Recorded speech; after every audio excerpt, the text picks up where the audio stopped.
Hey folks, Chad Olds here, and today we're going to talk about the importance of staying in touch. I hear it all the time. Oh, I used to know that CIO. I sold to them 10 years ago. Or, oh, so-and-so is my mentor, and all of a sudden they're running some big company. I'm going to reach back out to them. Or, you know what? I think I know somebody who might be willing to introduce me. I haven't talked to them in a long time, but I think they might do it. And what happens? They reach out to them on LinkedIn. The person maybe remembers them, and if they do, they probably don't care anymore. They've got other things going on, and the person hasn't made it a priority to stay in touch, and now the person is asking for something. And we see that all the time. The only time somebody contacts somebody is when they need something.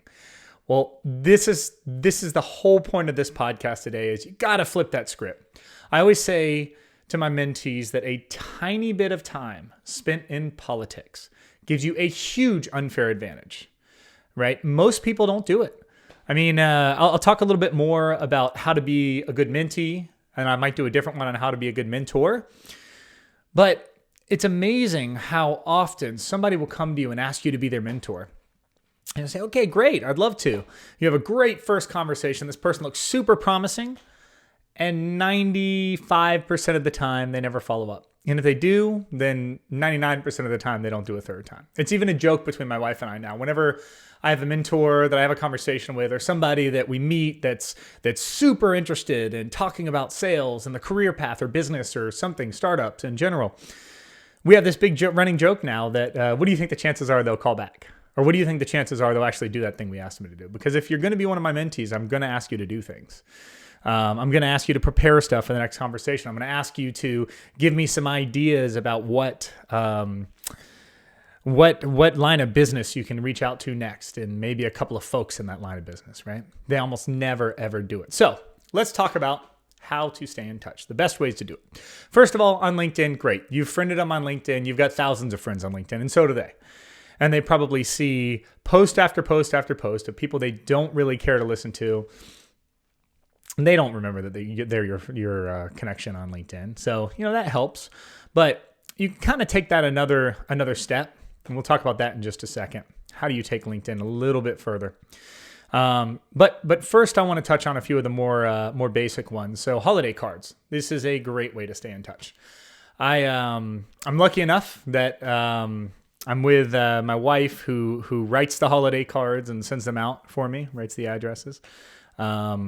I have a lot of friends, and I certainly would. They do it themselves. There's plenty of online programs if you don't want to write out the names by hand. If your handwriting's as bad as mine, at times whenever I'll write a note instead of writing a handwritten note because it is honestly embarrassing, I'll use a typewriter or something like that. And I've got some little story about this typewriter. Maybe I'll show it to you guys someday that my dad used to sell at IBM, right? So I use that one to write it, and I kind of put the story in there. There's lots of programs online. I think my list is 150 people now. It might be 200 people. These are mentors. These are mentees. These are just people in general I've worked with that I want to stay in touch with. Sometimes they're people I know really, really well, and sometimes they're not. But you know what? I get texts all the time in December saying, thank you for your card. Oh, it was great to see you and your family. We should touch base sometime. We should grab coffee. I would say that's probably my number one networking tool, at least one time a year. Even those mentors that have gone and sold companies for hundreds of millions of dollars, I still send them a card, and oftentimes I get some kind of response. The other really nice piece of that is you ask them for an address to send it to, and you're texting them. And guess what? You're not asking for something for your career. You're not asking them to go introduce you to somebody. You're not asking them for a referral. You're just asking them for an address to send a holiday card, and that makes people feel good. So that's it. Holiday cards, number one, got to do it. I have a couple of colleagues. I'll probably post them in this. One, Clay Davis, that will just specifically write everybody's name and write a little note to every single person. I'll tell you what, whenever I got one of those years ago, the first time, I was shocked. I was blown away. I was so shocked that I showed it to my wife, and she just thought it was so cool that he had done that. So if you do have legible handwriting, that's always a great way to go, especially, maybe your top 10 or 15 or something like that. Okay, the next one is mentorship, staying in touch. I touched on this a little bit earlier of how few people actually continue on the mentorship conversations. There's one important caveat there. if you respect somebody enough to ask them to be your mentor, make sure that you put a little bit of time into questions before each conversation. What I mean by this is you don't necessarily have to drive the conversation because you're going to bring up a couple of your biggest issues, right? Maybe you're thinking about taking on a new job, or maybe you're having some trouble with your cold calling at work or something like that. And that's your big question. And that could very well take the 30 minutes they give you. An hour if you're lucky, but probably 30 minutes that they give you. Always have some extra questions. I'll tell you that at Software AG, I had a mentee named Anna that would always be prepared with good questions at the end. Sometimes, I wouldn't have a hard stop at the end of the conversation. I'd just decide to let the conversation run on a little bit. And I'd say, do you have any questions?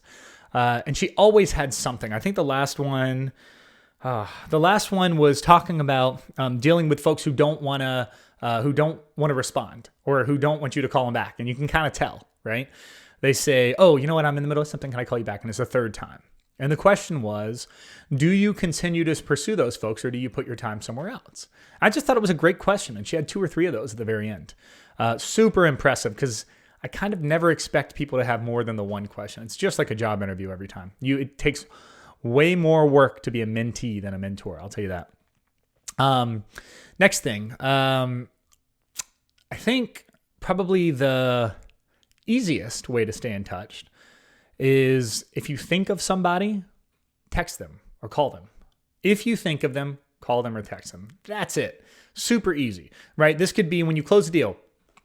If you had a mentor or a colleague that you want to stay in touch with help you in a previous deal, and anything of that current deal reminds you of that situation, and it's pretty easy to find correlations here, always reach out and say, oh, I thought about you whenever I was closing this deal, or I was speaking with a VP of procurement, or I was doing whatever, right? I thought about you.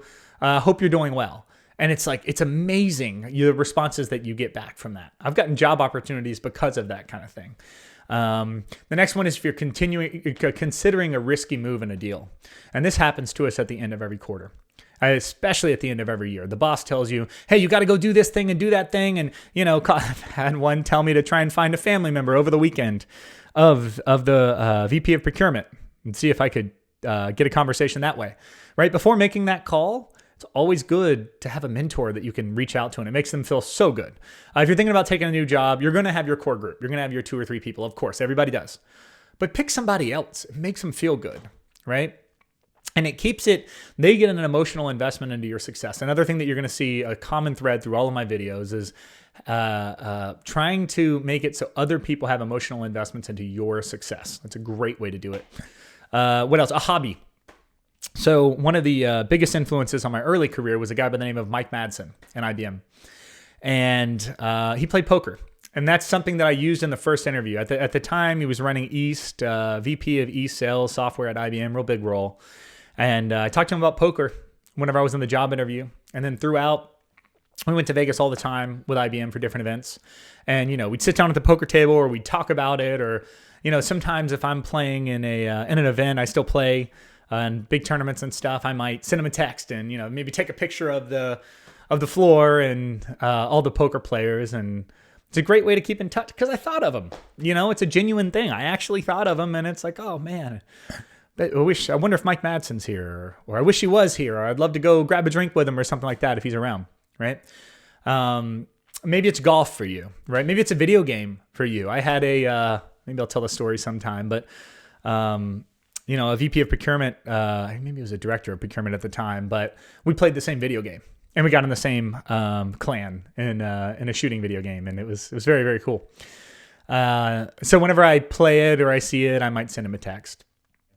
Or if it's just simply a saying that you remember them saying. I had an old president at a company that always said, you're going to zombie crush it, right? Which I thought was really kind of funny. And ever so often it slips out of my mouth. I say, you're going to zombie crush it. We're going to zombie crush it. And if I think of him and I say it, then I'll send him a text. So that's it. That's it for today. I'm trying to keep these relatively short, around 10 minutes or less. So if you like the video, comment, share it, like it. It helps me know that you find it interesting, and I'll keep on doing them. And at that, good selling, and let's go crush it.